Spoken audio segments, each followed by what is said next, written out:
Hello everyone, welcome to Sweetie Speaks official YouTube channel. Today we are at day 21 of 111 days verification challenge. The skill set which we are focusing on right now is cache memories. As I told, this is one very good skill set which you can have in your resume. I request you to take all these challenge questions with dedication to build this skill set cache memory so that you can put it in your profile and make your profile shine out. Yesterday, we had learned about various cache mapping techniques. Today, we will focus on cache replacement algorithms. The first question is, you had learned about mapping techniques yesterday. In that, one was direct mapping. This direct mapping technique doesn't need any replacement algorithm. Why? You need to explain the reason why we don't need any replacement algorithm for direct mapping.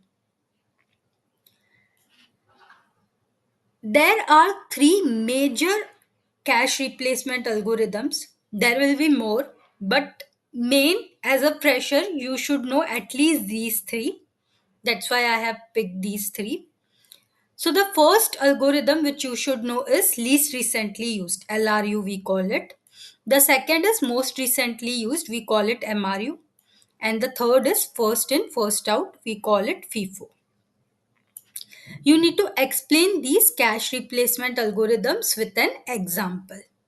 How they work, you need to explain with an example.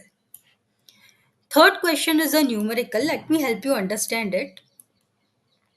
You have a cache memory, and this cache memory has the capacity to hold 8 frames from your RAM memory.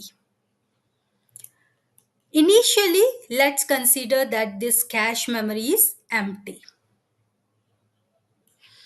The RAM memory which you have has 128 frames.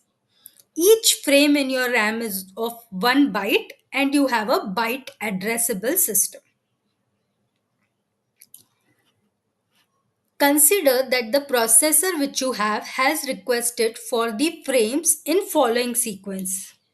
There are total 128 frames. It means 0 to 127. I'll number it 0 to 127. The first frame which your processor requested was frame number 127, then frame number 8, frame 0, again frame 127 came, then frame 3, frame 5, frame 7, frame 9, frame 6, frame 3, frame 8 and frame 0 came again, frame 5 came again, then frame 11, frame 19 and frame 8 came again. So this is the sequence in which your processor is requesting for the frames.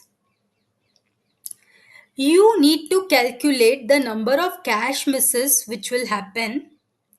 Consider that you are using a fully associative cache mapping. Fully associative.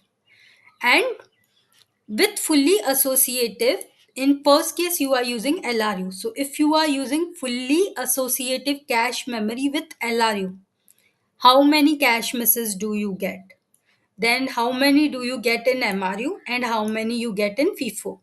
And finally, when you calculate the cache misses, the best replacement algorithm for your scenario will be one with the least misses. So that also you need to say finally in which replacement algorithm you saw the least misses and in which replacement algorithm you saw most cache misses. That's your numerical. Now, if you want to go beyond, what you can do, solve the same numerical for direct mapping doesn't require any replacement. So, of course, not direct mapping. Solve it for set associative. Consider you have four-way set associative cache and solve the same question. And if you want to go more beyond, here just to keep this simple, I have considered that each frame is of 1 byte and it's a byte addressable system. You can consider that each frame is of 1 byte and it's a word addressable system where one word is of 4 byte. That way also you can try. So you can try playing with these numbers and using different cache mapping techniques to just see how the cash misses change with this, and just for your practice you can solve little bit more. This I have given for a sample. Solve all these questions today. Learn about cash replacement algorithms properly. There are these three. Learn, understand it in detail. Important thing is understanding, and then solve this numerical. And tomorrow I'll see you for day 22 challenge. Best luck and congratulations for taking this challenge. I am sure once you complete this challenge, you are going to be very proud of yourself. Best luck.